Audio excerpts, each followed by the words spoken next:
So this is part 5 of the situation I was in where I was homeless, living with a family member, and I actually found out that my partner had an incurable disease that I could have caught. And we're going to talk about why I did not catch it. Also, I failed to mention prior to this situation leading up on our relationship ending to this person and I were actually married.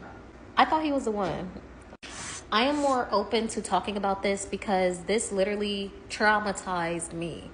I am not fucking kidding when I say this traumatized me till this day. So, this person was actually transitioned.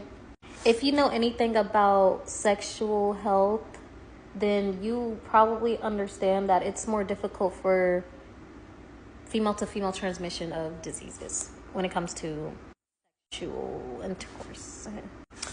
So that's literally why I didn't catch it. That's why I didn't catch it, because he wasn't able to transmit it to me. Grateful to God for that. Just like in part 4, how I said this person was hospitalized for literally at the time he wasn't able to breathe after roughhousing with his friends. I felt like that is really correlated to the fact that he is hospitalized for this. I feel like that was really correlated, and it was hidden beyond the shadows. And if that isn't a correlation, then he definitely cheated on me and lied about it.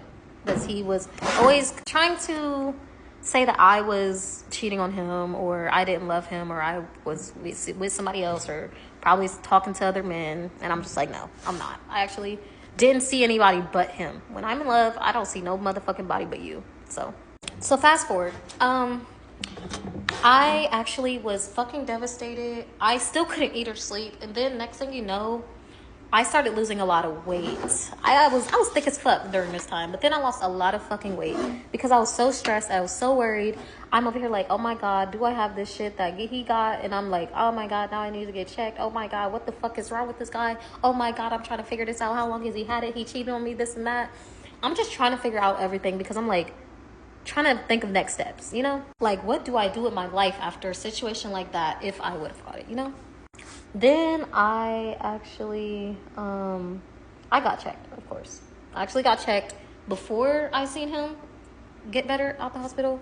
And I also got checked with him out of the hospital. So I did skip ahead to where he actually is out the hospital. When he was actually in the hospital, I visited him. He was looking very, very pale-ish yellow, like very pasty. His lips were purple. His eyes were bloodshot red. I literally visited him because nobody else was there for him to visit him. And I felt that I was the only one there for him. I wasn't judgmental about it. I wasn't like, oh, you deserve to sit in here because I got checked already. I actually would visit him at the hospital all the time. I brought him juice and snacks and stuff like that. Organic juices, because I do believe that you are not getting the nutrients you need in the hospital as far as like the juices, which has more sugar in it than it needs to. So then it actually came to a point where I allowed him back to stay with me and my family member because they said it was okay as well. And I'm like, I just really care for this person. Like, I really want to help them get better because I think he deserves it. I think he deserves to get better.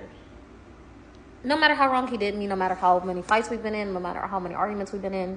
But this person, I would literally stay up all night to make sure every freaking 30 minutes, I make sure he drank some water because he was very dehydrated. I made tea for him all the time. I made him food. And I checked his temperature throughout the night. The first couple days he was out of the hospital. And all he did was slept. He slept a lot and could barely even walk to the restroom. So little old me helped him out. And I'm literally still stressed as fuck at this moment. And I know he's getting better because he's actually not completely asleep the whole time. So then that's around the time I I think it was around the time I went through his phone or something like that, but he eventually got a lot better to where he was up and active and stuff like that, going outside, getting some sunlight, and stuff like that. So I remember one time we got into an argument where I told him, like, have your mom pick you up because I'm not about to deal with this or something like that. So I don't know if his mom had him stay with her for a couple days or what, but he was not in my vicinity.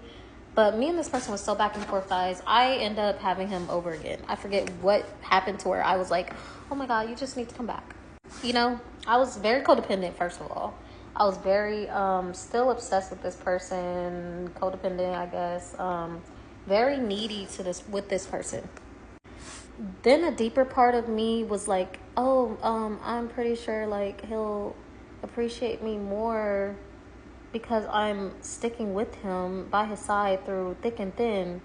We are married. This is my hubby. So I was very back and forth with this person. We've been through so much in such little time, only 2 years. And I was very terrified. I didn't know what I would do with myself.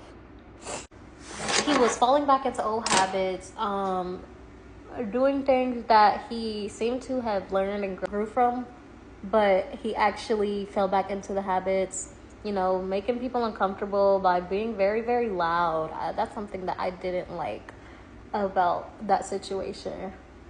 Like, it's too much. I mean, you gotta know when enough is enough, right? So then, yeah, he ends up getting an apartment and not telling me. And then once I found out, he was like, oh yeah, this is for us. And I'm just like, no, the fuck, I'm not staying here. I'm not staying here. I end up getting my own shit. So I ended up getting my own apartment. So gaining stability, and feeling a lot better that I was not with him until I invited him in my life again, you know? So I would let him come over and I just felt unsettled all the time. Like, I felt unsettled all the time.